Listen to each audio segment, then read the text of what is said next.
Hi there, it's Mrs. Ortiz here.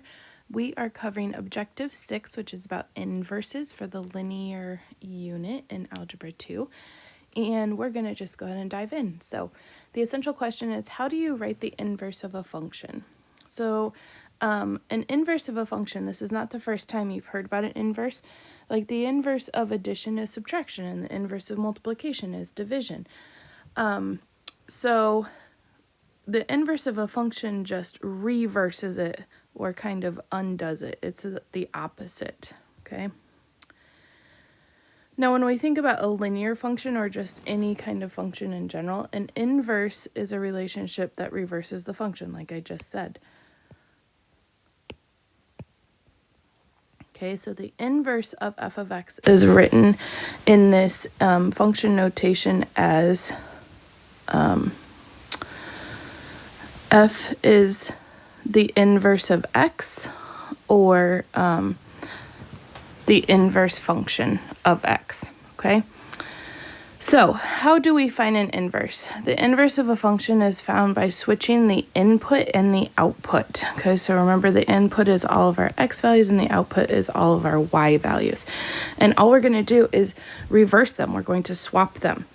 If we switch the input and the output, what happens to the domain and the range? Well, the domain that goes with the input, okay, and the range that goes with the output also get swapped, okay? So the domain of the function will become the range of the inverse function. All right, so let's think about an inverse first, just in terms of a table. So the table below represents a function f of x. Okay, so this is just any good old function f of x. And we have our x values in our table, and we have our f of x values or our y values in our table. If we're going to represent the inverse of the function, all we need to do is swap x and y. Okay, so we think about the x values become the y values. So if the x values are 0, 1, 2, 3, and 4, we're just going to swap those in for the y values. So 0, 1, 2, 3, and 4. And then the x values that correspond with those outputs are going to be the y values from the original function. Okay, so if we put in a 6 and put in a 0 and got out a 6 in the original function, our inverse would mean we would get out a 0, but we had put in a 6, okay? And then we're just going to complete that. So if our input was 1, it became the output, and we put, that corresponds to this 4, and then we've got 2, 0, negative 2, okay? So this is still a y value on the coordinate plane. This is still an x value on the coordinate plane. It's just the notation to indicate that this was the original function and this is the inverse function, okay? But it's as easy as that. Just swap the x and the y values for an inverse, because that's what an inverse means. Now, if we're going to write functions, write inverse functions, then we're going to follow these steps for doing so.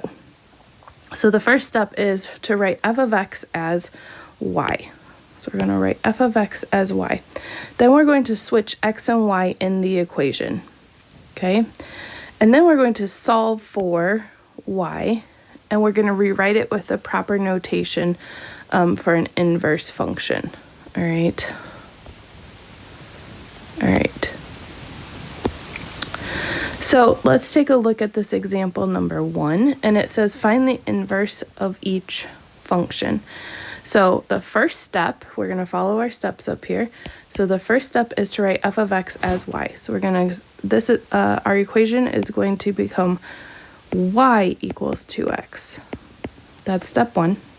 Step 2 is to swap x and y. So we're going to rewrite this as x is equal to 2y.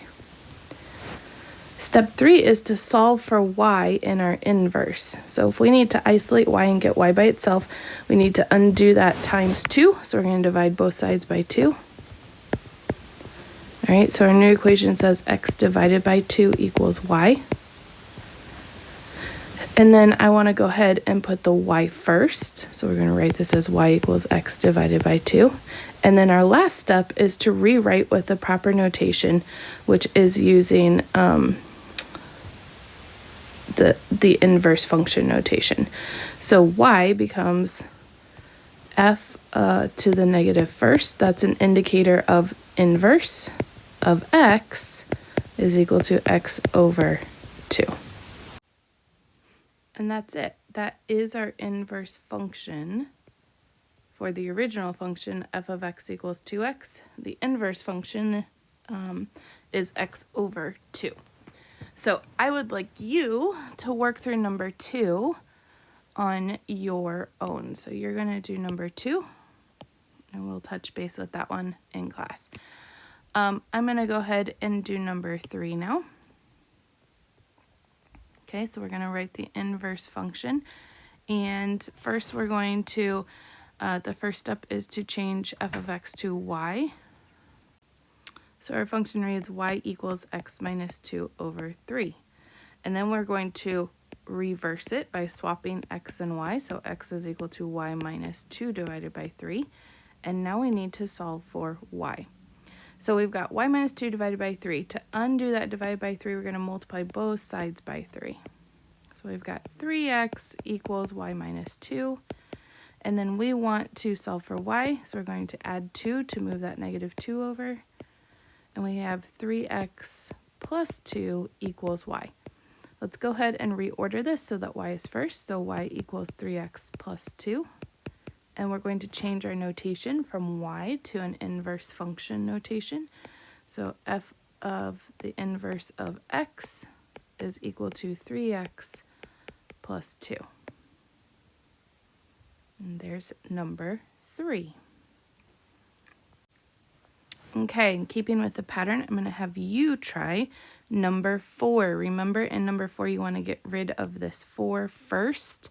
And that negative 3 halves x is the same thing as negative 3x over 2. So that might help you work through that one. Okay, let's look at the second page. So now we're going to go ahead and find the inverse and then graph the original function and its inverse on the coordinate plane. So let's take a look at number 5 here. So first we need to actually find the inverse. So our process is change f of x to y to rewrite the function, swap x and y. So x now is equal to 2y plus 1. Solve for y, so we're going to, subtract 1 from both sides. And we get x minus 1 equals 2y. Then divide everything by 2. Okay, when we divide both sides by 2, we have to divide every term by 2. And we end up with x over 2 minus a half is equal to y. And I'm going to go ahead and put the y in front, but I'm also just going to go ahead and write that in the inverse notation right now. So the f of the inverse of x is equal to x over 2 minus 1 half. Okay, and remember we want slope because we're going to graph. So this x over 2, we probably want to just go ahead and write that as 1 half x. So we've got 1 half x minus 1 half. So there's our inverse function that we're going to graph. And since I found the inverse function in blue, I'm going to go ahead and graph that one first. So we've got our function is 1 half x minus a half. And so we're going to begin with the y-intercept. So go down a half. And from here, we will go up 1 over 2, up 1 over, oops, that was not 1. So I started at a half, sorry. So back that up. Okay, so we're going to go up 1 over 2, up 1 over 2, up 1 over 2, and then we'll bounce this back on the other side. Down 1, back 2, down 1, back 2, down 1, back 2, and we will draw our line.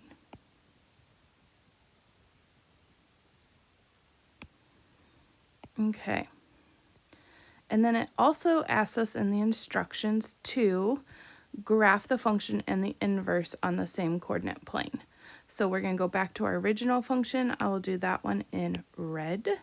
And we're going to, our original function is f of x equals 2x plus 1. So we're going to begin with b, which is at 1, make use of m. So we're going to rise 2, run 1. So up 2 over 1, up 2 over 1, up 2 over 1. Okay, and then down 2, back 1, down 2, back 1. All right, and we'll connect those points.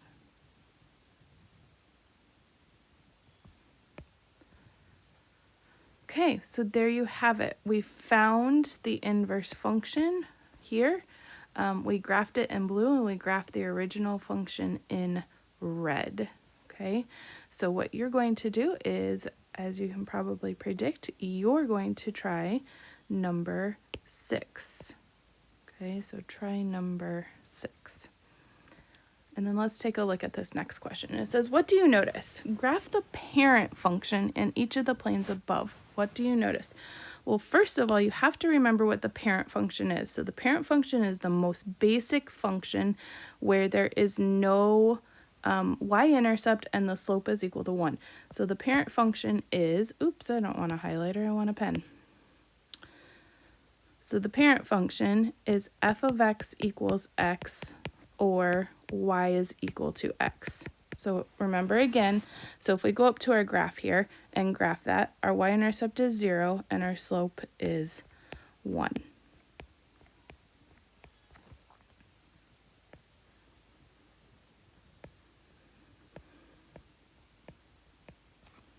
Okay.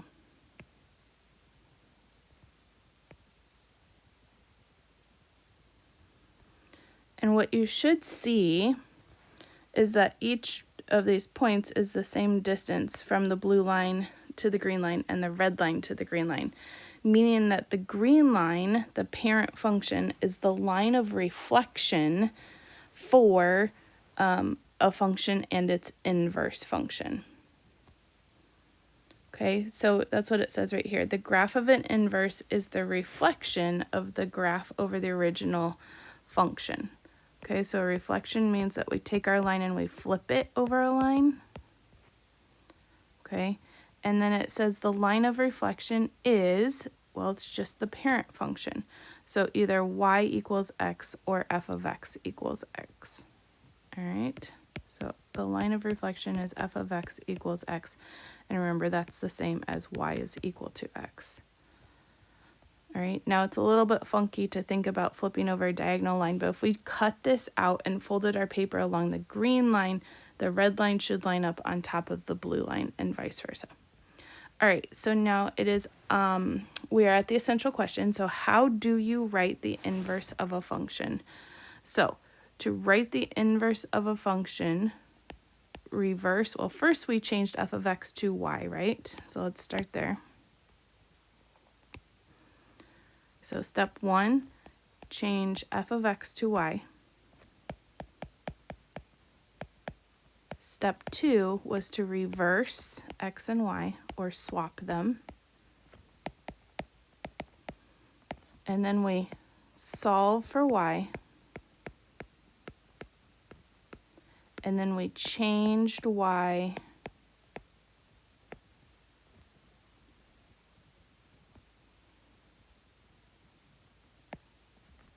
to the inverse notation. Okay. And so my question for you is, while you're reflecting on your learning, where else have we seen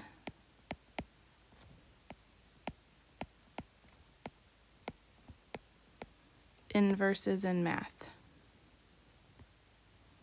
So this is actually a concept that we use all the time. So think about, where else have we seen inverses in math? Okay, so meaning it reverses or undoes or is the opposite. Okay, so where else have we seen inverses in math? All right, and then you can tie that to how does that tie to a function. All right, have a great day. I'll see you later. Bye.